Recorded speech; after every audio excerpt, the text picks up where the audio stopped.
това изложение. Първо е имало, се разглежда въпроса за стипендията на моя внук. Това е единия въпрос. Втория въпрос – излечение за средства, получаване от УБО. И трето – изрезки от вестниците. Вероятно, може би имало и друго нещо. Но документ нямам. Той е в главната прокуратура. И с него не разполага, нито аз разполагам, нито адвокатите, които ме защищават, разполагат. Не знам съда разполага ли. Това не ми е известно. Обвинението по дело номер 1 разполага ли, също не ми е известно.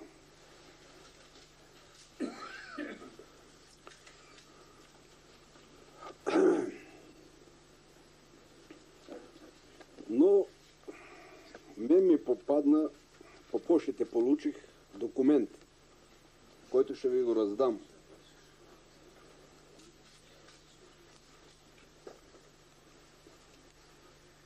Значи този документ не съм аз го получил, нито па съм организирал неговото изнасене от главната прокуратура, тъй като то е записано тук строго секретно. Строго секретно. Неизвестно лице ли го казва? Неизвестно лице, аз не знам.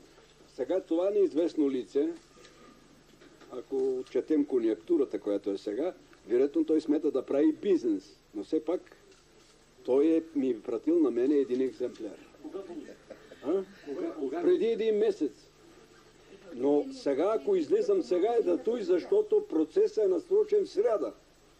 Това е документ, който до моето арестуване и един месец след моето арестуване го нямаше. Този документ го няма, не е бил в прокуратурата. Значи той се явява този документ на 21.2.90 година. Един месец след моето арестуване. Един месец след моето арестуване. Един месец.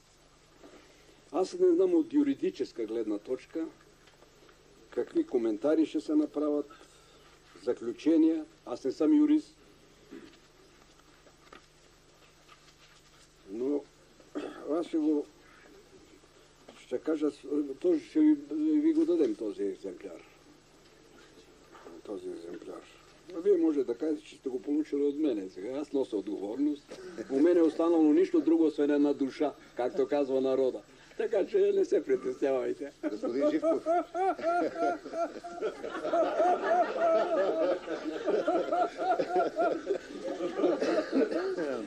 Така, спокойно, всичко трябва спокойно да бъде.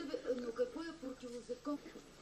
Първото нещо е, че този документ е съставен един месец след моето арестуване.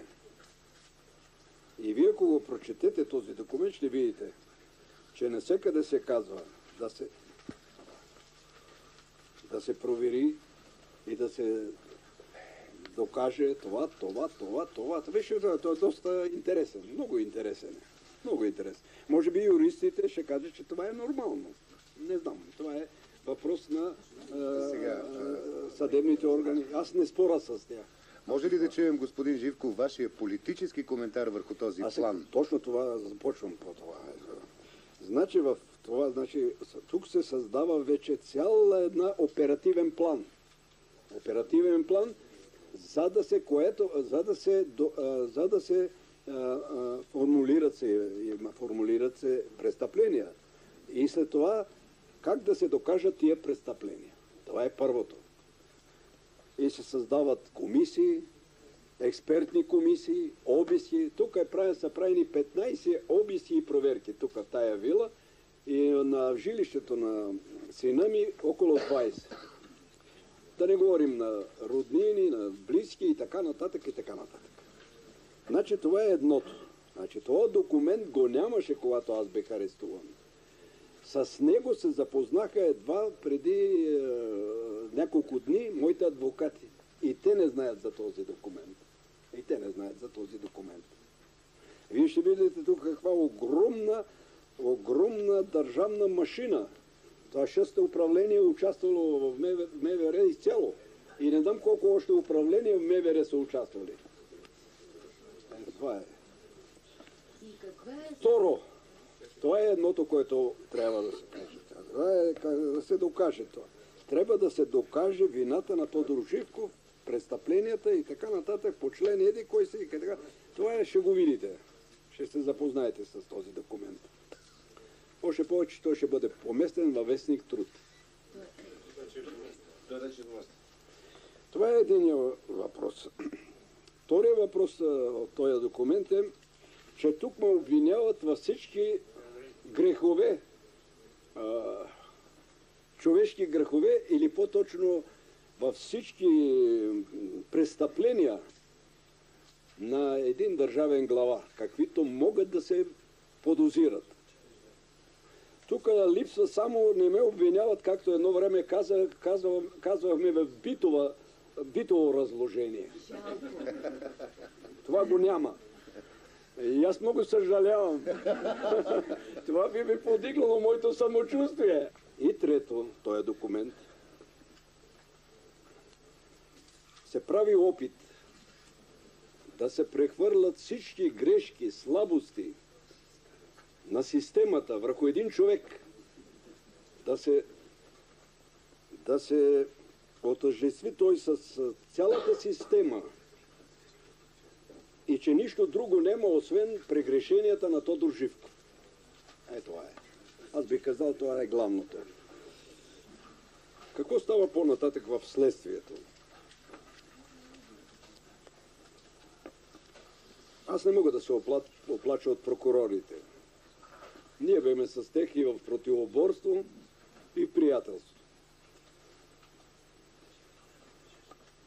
Те максимално правиха усилия да се уложат в този документ, който за мен беше неизвестен. Да докажат това, което тук им беше наложено. Правеха всеки ден съвещания. Къде правеха тия съвещания и прочее, не знам.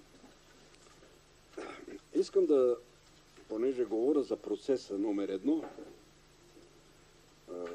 дебело да подчертая, че аз се отнасям с уважение към съдебния състав. И моля това да го подчертаете. Съдебния състав. Какво от всичко това, което казах до сега, се вижда, че главните прокурори, бившия Евтимов и Гунев, са били в центъра и те са организатори на следствието срещу Тодор Живков. Те са организатори и вдъхновители на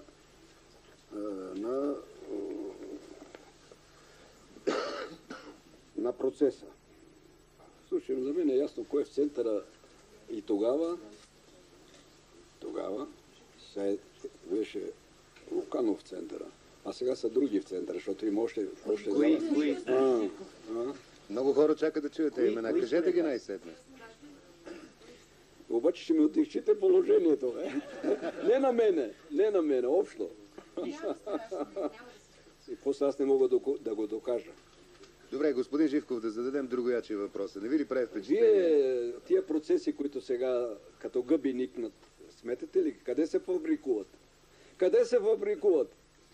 Българи ли сте? България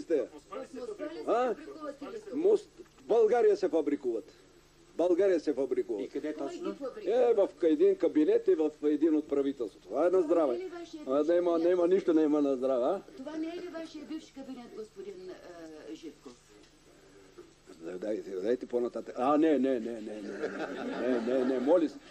И категорично отричам това. Тия процеси сега напоследък. В същата сграда. Защото аз в един съм подсъдим, в другия съм свидетел, другите съм свидетел, които бъдеще може да се обърнат